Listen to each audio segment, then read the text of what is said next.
Hello दोस्तों, perfect academy में फिर से एक बार आपका स्वागत है। दोस्तों, आगे की वीडियो में हमने देखा कि डिलीट हो चुके फाइल्स को किस तरह रिकवर करना है, फॉर्मेट हो चुके ड्राइव्स को किस तरह रिकवर करना है और डैमेज, करप्ट, डायनेमिक या अनडिटेक्टेड कोई भी ड्राइव्स हो जो डिस्क मैनेजमेंट में अगर डिटेक्ट होते हैं फुल्ली कैपेसिटी के साथ, तो हम उसे किस तरह रिकवर कर सकते हैं। अब हम आगे देखते हैं, उससे एक लेवल आगे सॉफ्टवेयर बेस ही है और इसका इन फ्यूचर आपको बहुत बहुत बहुत इस्तेमाल होने वाला फीचर्स, इमेज कि ड्राइव्स का इमेज किस तरह बनाया जा सके। इसमें बेसिक लेवल होगा, इससे का एक दो तीन चार ऑप्शन ही, दो तीन ऑप्शन ही इससे ज़्यादा मशीन में होते हैं। बाकी सेम टू सेम प्रोसेस है, नो चेंजेस है। ठीक है, तो इसको समझना आपके लिए काफ़ी ज़रूरी है और एकदम सिंपल है, कोई टफ काम नहीं है। सिर्फ एक बार समझ लेने से आपको आराम से समझ में आ जाएगा। अगर एक बार समझ में ना आए तो आप दो तीन बार वीडियो को देखिए, पर मेरा मानना तो है कि एक ही बार में आपको ये पूरा मामला समझ में आ जाएगा, क्योंकि हम समझाते ही इस तरह है और ये सिंपल है, कोई हार्ड नहीं है। हमेशा डेटा रिकवरी फील्ड में क्या होता है कि हमें मालूम नहीं होता है कि करना क्या होता है, वरना कुछ इतना टफ नहीं है। तो आज हम देखेंगे कि कोई किसी भी ड्राइव की इमेज क्या है और इमेज में करना क्या पड़ता है। ठीक है, तो आज हम इमेज का एक पार्ट देखते हैं कि इमेज अब इमेज क्या चीज़ है ना, वो मैं आपको पहले समझाता हूँ कि इमेज बनाना ये इमेज यानी कि कोई फोटोग्राफी नहीं है। ये इमेज एक ऐसी चीज़ है कि आपके पूरे ड्राइव्स में जितना डेटा है उसको एक ही फाइल में समा लेता है, उसे कहते हैं इमेज, उसको कहते हैं फाइल इमेज। और दूसरी होती है डिस्क इमेज। डिस्क इमेज क्या करता है कि आपका जो ड्राइव है उतनी या उससे बड़ी कैपेसिटी वाला सामने जो ड्राइव होता है, उसमें जो ये अपना डैमेज वाला ड्राइव है उसका पूरा डेटा, अगर बेड सेक्टर है फिर भी बेड सेक्टर्स को एवॉइड करके वो अपना पूरा डेटा दूसरे ड्राइव में ट्रांसफ़र कर देता है, उसका नाम है डिस्क इमेज। और फाइल इमेज क्या है कि सेम प्रोसेस, इसका डैमेज हुई ड्राइव का डेटा उठाकर सिर्फ एक फाइल में वो समा लेता है। उसके बाद हमें आर स्टूडियो में वो फाइल ओपन करना है और स्कैन करके डेटा को कम्प्लीटली निकालना है। दोस्तों, हमारे फीचर्स में हमारे पास 98% केस ऐसे ही आने वाले हैं कि जिसमें ड्राइव ख़राब है। डिलीट या फॉर्मेट वाले केस 2 से 5% मैक्सिमम आते हैं, पर इसी फील्ड में हमें इस रास्ते पर ही तो आगे बढ़ना है। तो आज हम लाइव केस देखेंगे कि इमेज कैसी होती है। ठीक है, तो आज हम सबसे पहले हम आर स्टूडियो ओपन करते हैं।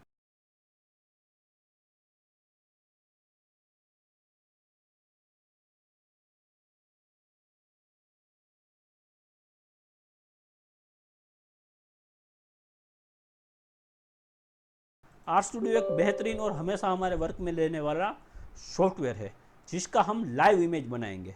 ठीक है, हमारे पास अभी ये हमारा पेन ड्राइव जो सैनडिस्क का है वो उसका हम इमेज करेंगे। अब देखो, इमेज ओपन यहाँ से होता है, इमेज क्रिएट यहाँ से होता है।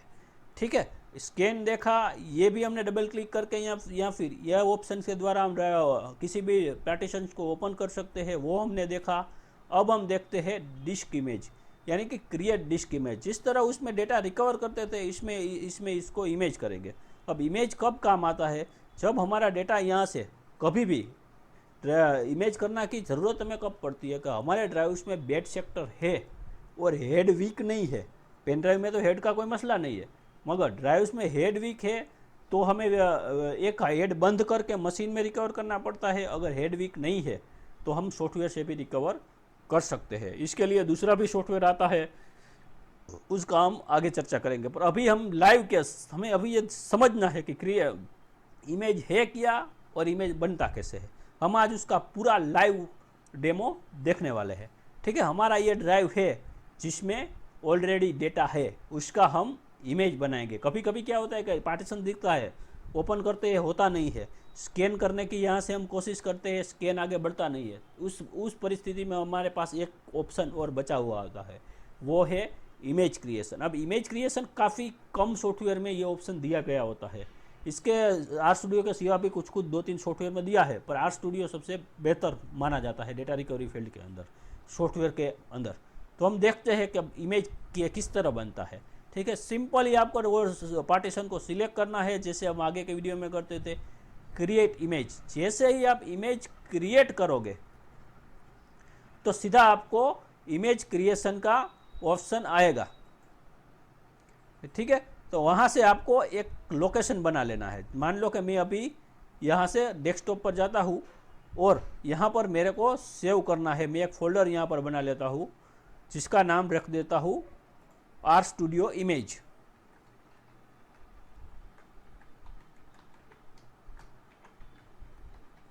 ठीक है, उस फोल्डर के अंदर हमें जाने का है और जो नाम से हमें इमेज सेव करना है वो हमें सेव करना है। अब इस यहाँ पर दो इमेज अलग पड़ते हैं।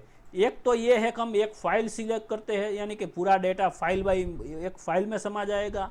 दूसरा ऑप्शन यहाँ पर ये हो सकता है कि फुल्ली ये पेन ड्राइव के सामने दूसरी पेन ड्राइव चाहिए, पर वो ऑप्शन मशीन में आता है, यहाँ पर नहीं आता है। या फिर दूसरा सॉफ्टवेयर हम इस्तेमाल करेंगे उसमें आता है, इसमें नहीं। पर सेम टू सेम, सिर्फ यहाँ इसमें फाइल क्रिएट होती है, उसमें दूसरा ड्राइव क्लोन हो जाता है। ऐसा ही एक की कॉपी दूसरे में, दूसरा कुछ नहीं। इसमें जो डेटा था वही डेटा उस सामने वाली ड्राइव में ट्रांसफ़र हो जाएगा। इतना प्रॉफिट ये है हमें, इसका फ़ायदा ये है कि अगर बेड सेक्टर वाला ड्राइव होगा तो डायरेक्ट आप हमको आगे दूसरे ऑप्शन से नहीं बढ़ने देगा, बल्कि ये बेड सेक्टर को साइड में निकाल के उसमें से डेटा निकाल लेता है और नई इमेज में या फिर नए ड्राइव में डाल देता है। उसका नाम है इमेज। अब ये दो ऑप्शन क्या है, ये ऑप्शन से ड्राइव में से उतना ही इमेज बनाएगा जितना इसमें डेटा है, और इससे क्या करेगा कि जितनी कैपेसिटी का हमारा ड्राइव से उसका सेक्टर बाय सेक्टर वही साइज़ का इमेज बनाएगा। तो अब तो आप इसमें से कोई भी चूज़ कर सकते हो। काफ़ी बार ऐसा होगा कि ये ऑप्शन चलेगा नहीं, तो आपको ये करने का है। ठीक है, ये बाइट बाय जितनी कैपेसिटी का है फुल्ली उतनी कैपेसिटी का इमेज बनेगा, और सभी सेक्टर अगर जहाँ पर डेटा हमारा नहीं पड़ा है उसकी भी इमेज बना लेगा। और ये क्या करेगा, जिसमें अपना डेटा है उसी की इमेज बनाएगा। ठीक है, तो अभी हम बाइट बाय टू बाइट कोई भी आप सिलेक्ट कर सकते हो।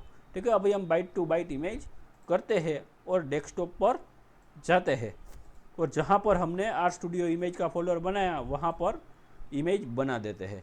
नाम भी हम इमेज ही रख देते हैं और आगे सेव। जैसे रिकवर करते थे उसी तरह, कोई भी और ऑप्शन नहीं। ड्राइव बना इमेज होना शुरू हो जाएगा। जैसे कि यहाँ पर आप देख रहे हो कि ये फिनिश हो जाए तो हमारा डेटा पूरा इस पेन ड्राइव में से वो पेन ड्राइव में, वो जगह पर जिसमें जहाँ पर हमारी इमेज बन रही है वो इमेज में आ जाएगा। ठीक है, पूरा का पूरा डेटा एक ही इमेज में आ जाएगा। उसके बाद इसको ओपन किस तरह करना है वो भी मैं दिखाने वाला हूँ। तब तक मैं वीडियो को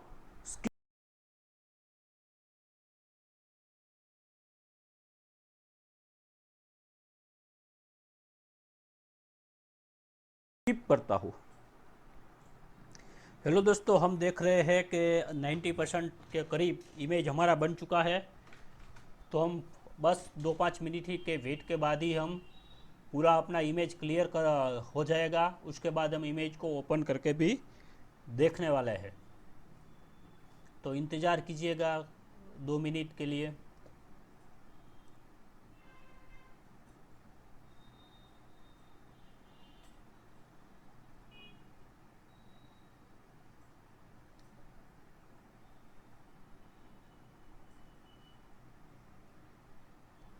नाइन्टी 7% तक पहुंच चुका है। अब बस 1 मिनट में ही हमारा इमेज ख़त्म हो जाएगा। तकरीबन देखा जाए तो 15 GB का पेन ड्राइव, 16 GB का पेन ड्राइव, तो 15 मिनट में इसने इमेज कर दिया है। आर स्टूडियो स्पीड ने भी बड़ा अच्छा है। तो अब ये हमारा इमेज करीब ख़त्म हो चुका है, यानी कि वॉच इमेज सक्सेसफुली क्रिएट। ठीक है, अब हम उस इमेज का हमें करना क्या है। सबसे पहले हम वो इमेज देखते हैं कि जहाँ कि वो इमेज बना है वो इमेज है कैसा। ठीक है, हम ये डेस्कटॉप पर आए आर स्टूडियो पर, जहाँ पर ये इमेज .dsk ये हमारा इमेज है जिसमें हमारा पूरा पेन ड्राइव का डेटा है। अब हमें ओपन करने की कोशिश करते हैं। क्या होता है, डबल क्लिक तो वो ओपन नहीं होगा, उसको हमें रिकवरी सॉफ्टवेयर में ही ओपन करना पड़ेगा। ठीक है, तो मैं इसे रिकवरी सॉफ्टवेयर में मैं ओपन कर रहा हूँ। अपना जो आर स्टूडियो है उसी में वो ओपन होगा। ठीक है, उसके लिए ओपन करने के लिए क्या करना है, ओपन इमेज। उसके बाद जहाँ पर हमारा डेटा पड़ा है वो इमेज को ओपन करना है, आर स्टूडियो। ठीक है, इमेज अब काफ़ी बार दूसरी प्रकार की इमेज होती है तो हमें डायरेक्ट दिखती नहीं है, तो तो हमें यहाँ से जाके ऑल फाइल करना है तो किसी भी प्रकार की डेटा रिकवरी की इमेज आपको दिखाई दे जाएगी। ये खास इम्पोर्टेंट है। कभी कभी हम DFL में या फिर दूसरे में इमेज करते हैं तो इमेज हमें डायरेक्ट दिखाती नहीं और हमें लगता है दिखती क्यों नहीं है, तो हमें यहाँ से ये ऑल इमेज सिलेक्ट कर लेना है। ठीक है, image.dsk ओपन। अब क्या होता है देखते हैं। देखिए हमारी इमेज ओपन हो गई। अब हम इस पर डबल क्लिक करने की कोशिश करते हैं तो हमें पूरा डेटा जो हमारी पेन ड्राइव में से जो इमेज बना था उसका पूरा डेटा इस इमेज से हमें मिल गया। अब देखते हैं कि वो इमेज और इस इमेज में पेन ड्राइव और इस इमेज में हकीकत में रियल दोनों डेटा से ठीक ही है। तो पहले हम ये पेन ड्राइव ओपन करते हैं। ठीक है, इसमें भी 2 फोल्डर है, JPG वेक्टर, और हमारी इमेज जो बनी है उसमें भी 2 फोल्डर है, वेक्टर और JPG। अब काफ़ी बार ऐसा भी कभी कभी हो सकता है कि अगर इसमें हम डबल क्लिक करें तो ओपन ना हो, तो हम जैसे ड्राइव्स को स्कैन करते हैं इसी तरह हमें इसको भी स्कैन करना है। और स्कैन करके पूरा वो जो आगे के वीडियो में हमने स्कैन का जो प्रोसेस देखा था वही इसी तरह हम स्कैन कर सकते हैं, पर अभी हम उसे पूरा करने की कोई ज़रूरत नहीं है। ठीक है, तो हम इस तरह से हमारा डेटा ओपन कर सकते हैं और सेव राइट क्लिक करके कर सकते हैं या फिर इससे रिकवर कर सकते हैं। तो उम्मीद करता हूँ कि आपको ये इमेज बनाने की प्रोसेस समझ में आ चुकी होगी और इसकी और दूसरी इमेज में कोई डिफरेंस नहीं है, सिर्फ वो ड्राइव्स को इसके जैसा बना देता है और ये सिर्फ एक फाइल में पूरा डेटा आ जाता है। फिर भी हम एक बार बाद में देखेंगे जब हम DFL में जाएंगे इमेज बनाने के लिए, इसमें तो ये ऑप्शन अभी नहीं अवेलेबल है। तो आपको समझ में ऐसे आ गया होगा कि इमेज किस तरह बनती है इसमें और हार्ड डिस्क की दूसरी इमेज में सिर्फ डिफरेंस इतना होता है, ये सॉफ्टवेयर में आपको हेड अगर कोई ख़राब है तो इसको कट करने दें या डिपॉप करने का ऑप्शन नहीं देता है, जबकि मशीन उसका ऑप्शन देता है, वो हम आगे देखते हैं। पर ये आपको क्लियर हो चुका होगा कि इमेज बनती कैसी है।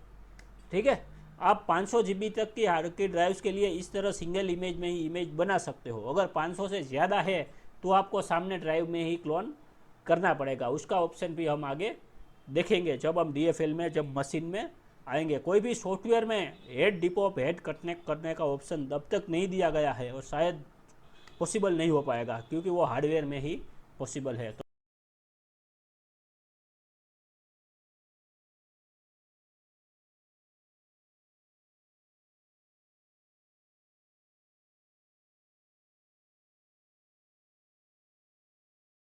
तो थैंक यू वेरी मच। उम्मीद करता हूँ कि आपको ये हमारा वीडियोस में ये टॉपिक समझ में आ गया होगा।